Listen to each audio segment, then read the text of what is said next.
네, 안녕하세요. 반갑습니다. 미치고의 김 박사입니다. 네. 네, 안녕하세요. 반갑습니다. 네. 미치고 김기원입니다. 네. 지난 시간 저희가 이제 대표님께서 실제로 실전 투자 성공했던 사례, 이제 평택 고덕 네. 왜 매수를 했는지 그 데이터에 대한 읽는 법, 네. 이런 타이밍적인 부분을 얘기해 주셨는데, 네. 이번 시간에 이제 드디어 매도하는 방법, 왜 매도했는지 요 네. 얘기를 조금 나눠보려고 합니다. 네. 네, 일단은 왜 매도를 하게 되셨나요? 매도에 대한 의사결정 프로세스가 네. 있겠죠? 매수처럼? 네. 데이터가 안 좋아서 매도했죠.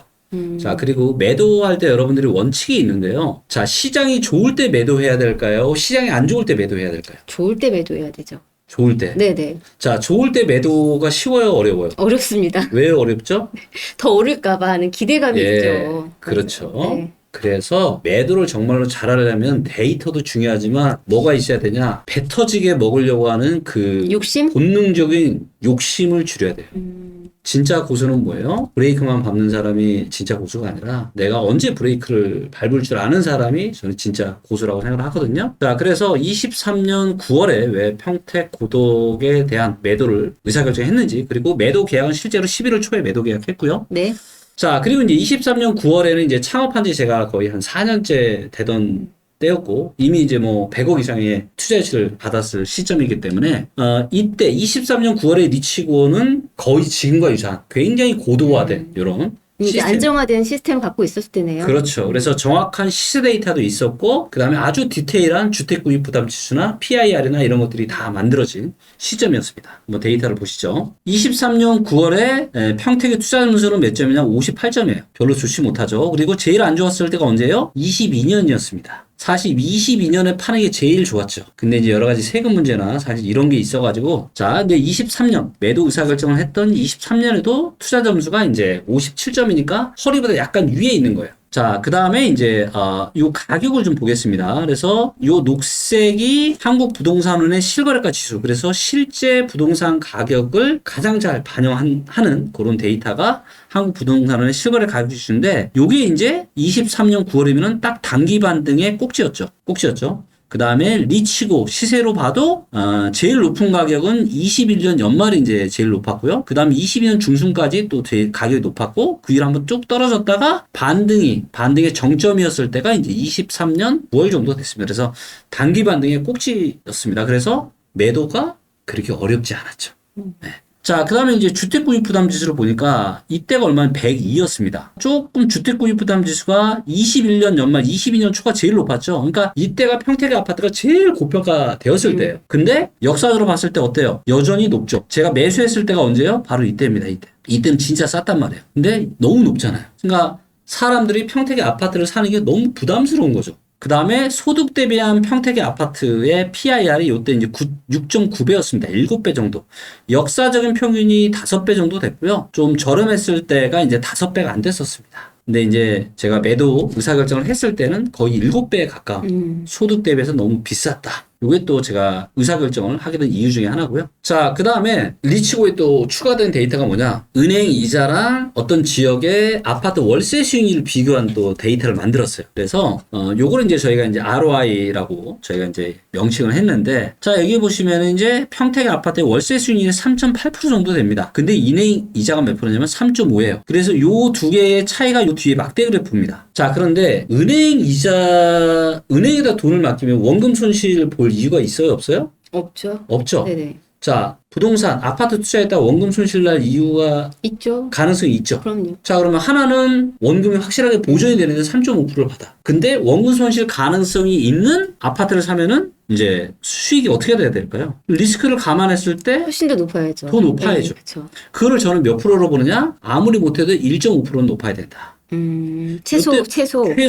제가 이제 의사결정을 했을 때는 2% 이상 높았어요. 은행 이자보다. 근데 제가 매도 의사결정을 했을 때는 뭐예요? 그냥 똔똔. 그냥 은행 이자 정도밖에 안 된다라는 거죠. 차라리 돈을 은행에다 놔두는 게 맞는 거지? 굳이 평택의 아파트를 대주까지 껴서 취득세 내고 중개수를 내고 비용까지 내가면서 사기에는 시기가 맞지 않았던 거죠. 자, 여기 이제 결정적으로 이제 제가 물론 여기까지만 해도 안 팔았을 수도 있어요. 근데 제가 매도를 의사결정을 하게 된 핵심적인 또 데이터가 두 개가 있는데, 자, 하나가 뭐냐면, 자, 보시면, 입주 물량이 이제 24년까지, 올해까지는 작아요. 근데 25년, 26년, 27년까지 어때요? 입주 물량이. 앞으로 3년 동안. 많아지네요. 많아지죠.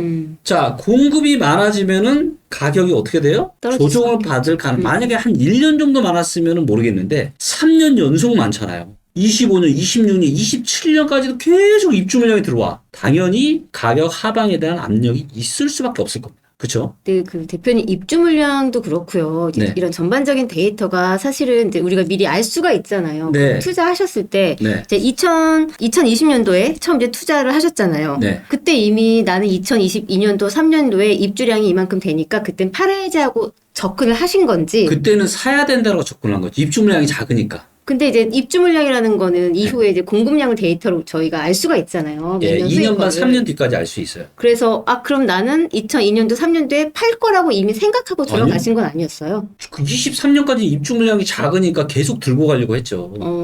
네. 입주 물량이 작으니까. 네, 네. 그리고 살 때 이미 그런 의사결정을 하는 거죠. 왜? 2020년에 2023년까지 대략적인 입주 물량 알 수 있잖아요. 그렇죠, 알 수 있잖아요. 근데 작아. 그러니까 계속 들고 가려고 했던 거죠. 근데 시간이 지나면서 데이터가 바뀌잖아요. 데이터가 바뀌어. 그래서 23년에 데이터를 봤더니, 25년, 26년 입주물이 되게 많아지네? 야, 이거 위험할 수 있겠다. 그래서 사전에 이제 팔자로 네. 마음을 잡으신 거구나. 그렇죠. 그러니까 중요한 거는 뭐냐? 살 때도 우리가 데이터를 봐야 되지만 우리가 계속 데이터가 바뀌잖아요. 멈춰 있지 않잖아요. 그래서 바뀌는 데이터들을 계속 보면서 가늠을 해야 되는 거죠. 내가 언제 정도에 파는 게 좋을지를. 그다음 이제 미분양 데이터를 볼게요. 미분양은 그 당시에는 이렇게 감소하고 있었습니다. 근데 지금 미분양은 어때요? 너무 많죠? 저는 충분히 이거를 예견했습니다. 왜? 향후에 입주 물량이 많은데 분양 물량이 있어. 당연히 미분양으로 쌓일 수밖에 없죠. 그래서 이거 24년 후반부나 25년은 미분양 되게 많이 증가할 수 있겠다라고 예상을 했는데 아니나 다를까? 최근에 가장 최신 데이터로 보면은 미분양이 되게 많이 지금 증가를 하고 있죠. 자, 그 다음에 이제 인구수, 세대수랑 이제 인구수를 봤는데 여전히 뭐예요? 잘 증가하고 있었습니다. 그리고 최근 2년 동안 경기도에서 탑5 안에 들어요. 증감률이. 네. 그래서 경기도에서 사람과 세대수가 제일 많이 증가하는 지역 중에 하나다. 이거는 좋은 거죠. 자, 그런데 이제 요 다음 데이터가 제가 또 매도를 제가 결심하게 된 이유 중에 하나입니다. 자, 제가 의사결정을 할 때만 해도 일자를 계속 늘고 그 이후에도 일자를 계속 늘었죠. 그런데 22년에 일자리가 고점을 찍고 이 이후에 일자리가 어떻게 되고 있었죠? 계속 감소를 하는 거예요. 최근은 어떻게 되고 있어요? 더 감소했어, 지금. 일자리가 증가하던 평택이 일자리가 이제 없는 거예요. 야, 이거 좀, 근데 공급이 늘어나. 즉 수요는 줄어드는데 공급이 많아져. 당연히 가격 하방 조정이 있을 가능성이 아주 높겠죠. 그래서 그때 더 이상 욕심 부리지 말고 정리를 하자라고 23년 9월에 의사결정을 한 거죠. 그리고 제가 말씀드렸죠. 배 터지게 먹는 게 중요한 게 아니라 어차피 매수했던 시점보다 이미 수익은 났고 이 수익을 안전하게 챙기는 게 중요한 거죠. 불안불안하게 가져가는 것보다. 자, 그럼에도 불구하고 여전히 엄청난 호재가 있었습니다. 여전히 있어요, 아직도. 그래서 SK 삼성 AI 반도체 증설 본격화하고 또 평택 4공장 지금 6세대 DRAM 투자 확정되면서 아마 지금 4공장 지금 열심히 지금 해서 내년부터는 또 생산에 들어가는 걸로 저는 알고 있고요. 자, 그래서 이걸 다시 한번 23년 9월 달에 정리를 한번 해보겠습니다. 다 투자 점수가 별로로 바뀌었어요. 지금 빨간불 들어왔습니다. 가격도 비쌌어요. 그렇죠? 별로죠? 그 다음에 PIR이나 주택구입 부담지수가 너무 안 좋아. 아주 안 좋아. 그 다음에 향후 공급이 많아. 나쁘죠? 근데 미분양은 그 당시에는 약간 작았죠? 인구수 세대 여전히 증가하고 있죠? 근데 일자리가 계속 감소하고 있어요. 나쁘죠? 호재는 되게 많아요. 자, 그래서 이거를 제가 정리를 해보고 저는 어떤 결론을 내렸냐. 평택은 중장기적으로 봤을 때 여전히 좋은 지역임에는 틀림이 없으나 단기적으로는 조정이 올 수밖에 없겠다. 라고 판단한 거죠. 그래서 매도 의사결정을 하게 된 거고요. 그 다음에 리치고에 있는 투자 체크를 봐도 주택구입 부담지수가 23년 9월 달에 제가 제일 중요하게 보는 게 이게 주택구입 부담지수라고 말씀드렸죠? 네. 얘가 몇 점이에요? 3점. 너무 안 좋은 거예요. 그러면 이 정도에서는 단기 반등이 나오고 미분양이 감소하니까 그때까지는 분위기가 나쁘지 않았단 말이에요. 그래서 그때 매도 의사결정을 하게 됩니다.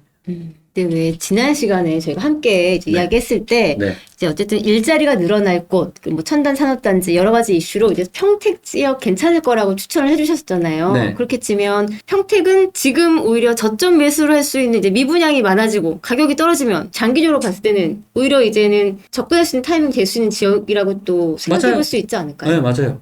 근데 그때도 말씀드렸잖아요, 제가. 호재가 많은 지역에 투자를 해야 되는데 저평가돼야 된다. 근데 평택은 저평가가 아니란 말이에요. 그러니까 평택을 사긴 살 건데 더 지금은 내려갈 때까지 더 내려간다는 거죠. 더 내려간다는 거죠. 그렇기 때문에 저평가되고 호재까지 있는 이런 지역. 그리고 평택은 그렇게 될 거라고 저는 보고 있는 거고. 왜? 공급이 많고 일자리가 다시 줄어드는데 물론 중장기적으로 늘겠지만 그래서 지금은 작년에는 리스크 관리를 하는 게 맞았고 그래서 이거를 한번 제가 정리를 한번 해볼게요. 네. 자, 20년 2월 달에 분양을 받았습니다. 신규 아파트를 4억 3천에 분양 받았고요. 그 다음에 23년 11월에 6억 2천에 매도를 했습니다. 잔금은 최근에 잔금 받았고 그리고 24년 8월 달 현재 중고층 최저 매물이 5억 6천까지 떨어졌습니다. 그래서 고평가되어 있고 향후 공급 과다로 인해서 추가 하락이 예상되어서 매도를 했고 이 예상은 정확하게 맞았죠? 예, 매도한 시점으로부터 1년 가까이 지금 지났으니까 내년 27년까지도 공급이 많기 때문에 아마도 조정이 저는 좀 더 이루어질 거라고 좀 보고 있고요. 그러나 평택은 중장기적으로 아주 기대가 되는 핵심 지역이에요. 핵심 지역 우리가 저번에도 찍었지만 그렇죠. 근데 지금 2년 맺을 때는 아니라는 거지. 추후에 또 데이터를 보면서 적정한 시기가 왔을 때 매수하러 갈 겁니다. 아, 다시 또 매수하실 거예요? 그럼요. 그 적정한 시기를 지금 대략 좀 가늠하는 시기가 있으세요? 지금 봐서는 글쎄요, 가격이 어느 정도 이제 빠지는지를 좀 봐야 되는데, 정말 빠르면 25년 말. 근데 저는 아마도 한 26년 어느 즈음 정도가 되지 않을까? 평택의 매수 타이밍이 좋지 않을까. 근데 이거를 미리 가늠할 필요가 없어요. 그렇죠. 데이터를 보면서 데이터가 계속 바뀌니까 이걸 보면서 확인하면 되잖아요. 자, 그래서 이제 또 준비를 했죠. 자, 뭐냐? 평택이나 안성이나 동탄이나 용인 쪽이나 이쪽은 제가 우리 저번 영상에도 말씀드렸지만 대한민국에서 가장 유망한 지역입니다. 중장기적으로 앞으로 10년, 20년을 봤을 때 그래서 부동산에 관심이 있으신 분들이라면 반드시 선점해야 되는 아주 중요한 지역이에요. 이제 또 이런 얘기 하죠. 실내에서만 한다는데 제가 회사도 운영하고 저희 유튜브도 하고 그 다음에 또 외부에서도 또 요즘에 이제 외부는 최대한 제가 좀 자제하고 있는데 외부도 하고 그러니까 일이 너무 많으니까 사실 야외 촬영까지 하면 너무 이제 힘들어요. 근데 하지만 이제 좀 많은 분들이 잘 모르시니까 그냥 김기현은 데이터만 보는 거 절대 아닙니다. 예, 저도 실전 투자 많이 해봤고 정말 잘했고요. 저도 잘 알아요. 그래서 일단 현장에 제가 이제 한번 가서 야외 촬영을 이제 했고요. 인장까지. 네, 네. 그래서 현장에 이제 분위기를 가서 이제 거기에 계신 중개사분들하고 같이 이야기 나누면서 이야기를 했고 이제 요것도 아마 이제 한 1, 2주 정도 후에 아마 업로드가 될 겁니다. 네. 그래서 그 영상 같이 보시면서 하면 좋을 것 같고요. 자, 그리고 이제 아마 오늘 영상을 보시면서 굉장히 많은 생각이 드시는 분들도 있고 또 어떤 분들은 그냥 그렇지 하고 아마 그냥 흘리듯이 가시는 분들도 있을 거예요. 대표님 얘기 듣고 네. 그래 나만의 매도 프로세스 타이밍에 대한 기준을 정하고 해야겠다라는 건 알겠어요. 네. 근데 사실 대표님처럼 되게 오랫동안 공부를 하거나 스스로에 대한 확신이 없으면 네. 이런 프로세스를 지키는 것 자체가 네. 사실 쉽지 않아요. 쉽지 않아요. 쉽지 않아요. 네. 네. 그래서 부자가 별로 없는 거예요. 그러니까요. 그래서 성공하는 사람은 별로 없는 거예요. 또 어떻게 제가 하면 확신을 첫 번째 가질까요? 영상에서도 네. 말씀드렸잖아요. 대가를 치르라고. 제가 여기까지 오는 동안 제가 얼마나 많은 대가를 치렀는지를 제가 보여드렸잖아요. 이 금전적으로만 따지도 얼마나 많은 대가를 치렀어요, 제가. 그러니까 대가 없이는 절대 내가 원하는 인생은 절대 오지 않습니다. 절대 오지 않아요. 내 하루하루에 대한 대가를 정말 치러야 되고요. 자, 그리고 이제, 이 영상을 통해서, 중요한 거는, 김기현이 이걸 통해 제가 이제 그런 얘기 하는 걸 별로 안 좋아하거든요. 이런 공개적으로 해서 얼마 벌었다. 왜냐면, 그렇게 해서 사기꾼들이 보통 그런 거 많이 하거든요. 근데 그렇게 하고 싶지 않아서. 근데 명확한 이런 프로세스를 제가 알려드리기 위해서 한 거고, 그리고 중요한 포인트는 왜 이런 매도 의사결정을 하는지를 꼭 배우셨으면 좋겠어요. 이해가 안 되면 이 영상 5번, 10번 계속 보세요. 이해될 때까지. 그리고 중요한 건 뭐예요? 제가 빅데이터 부동산 제 첫 번째 책에 다 이 원리를 다 해놨어요. 책 얼마 안 하잖아요. 책 사서 보세요. 빅데이터 부동산 투자. 자, 그리고 그러면 뭘 할 수 있냐? 잘못된 의사결정을 하지 말아야 됩니다. 이것 때문에 문제된 사람이 너무 많아요. 그래서 리치고 투자 체크. 여러분들이 만들기 힘드니까 다 만들어놨잖아요. 네, 그래서 보시고 여기에 비용이 있다 보니까 한번 체험해 보시라고 체크리스트 투자 체크 2.0 요번에 업데이트 된 거. 그래서 기원 책 요거 쿠폰 입력하시면 네. 되고요. 그 다음에 이제 또 경매 전성 시대가 오고 있기 때문에 또 경매에 대한 무료 체험 하실 수 있게 만들어 놨습니다. 기원 옥션. 네, 요거 넣으시면 돼요. 자, 그러면 쿠폰 등록을 어떻게 하느냐? 여기 이제 가시면 여기 이제 마이라고 있습니다. 홈에 리치고 홈에 가시면 Y라고 있어요. 네, 여기에 가시면 이제 되는데 요거 이제 제가 한번 리치고 켜서 제가 설명을 좀 드릴게요. 이게 지금 한 달 동안만 진행되는 이벤트인가요? 네. 자, 여기 이제 리치고 이제 홈에 들어가시면 이게 PC 화면이나 앱이나 비슷합니다. 자, 여기 가시면 프로필이라고 있어요. 프로필 들어가시고 그럼 여기 이제 나오죠? 그럼 여기에서 경매 상품 여기 이제 쿠폰 집어넣기가 나옵니다. 아니면 여기 이제 쿠폰 멤버십 쿠폰 상품 그래서 여기다 쿠폰 코드를 입력하시면 돼요. 그래서 여기 기원 체크 투자 체크는 기원 체크 그 다음에 경매 체험은 기원 옵션 이거 입력하시면 되고요. 댓글에다 고정 댓글에도 이거 넣어 놓을 테니까 한번 체험을 좀 해보시면 부동산 의사결정에 상당한 많은 아마 도움이 되실 겁니다. 네.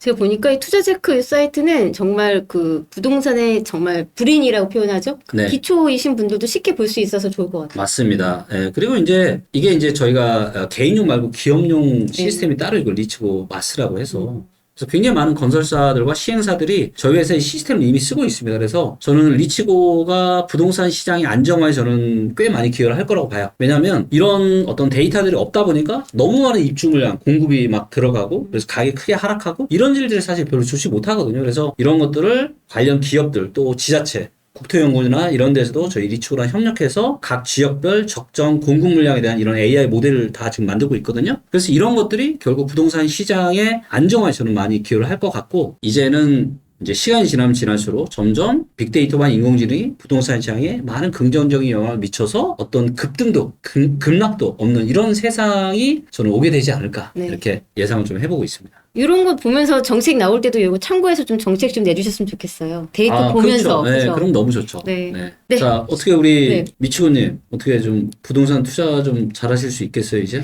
저도 이제 2026년 일단 평택을 기다려 볼 거고요. 네. 저도 이제 데이터를 사실 보면서 이제 분석을 하는 입장이다 보니까 네. 저는 다양한 프롭테크 앱을 활용을 하거든요. 네. 근데 장단점은 있어요. 뭐 이제 대표 리치고 외에 여러 가지 사이트 이런 것들. 근데 저의 지론은 네. 데이터를 이제 맹신하면 안 된다라는 지론이 있었어요. 네. 근데 그래도 또 중요한 것은 데이터를 참고하되 하나에서만 제공하는 데이터는 또 맹신하면 안 된다라는 주의거든요. 다양한 데이터를 네, 많이 통합했을 경험해보세요. 때, 네, 네. 그래서 네. 그거 이제 한번 같이 체험을 좀 해보도록 하겠습니다. 네네, 알겠습니다. 네.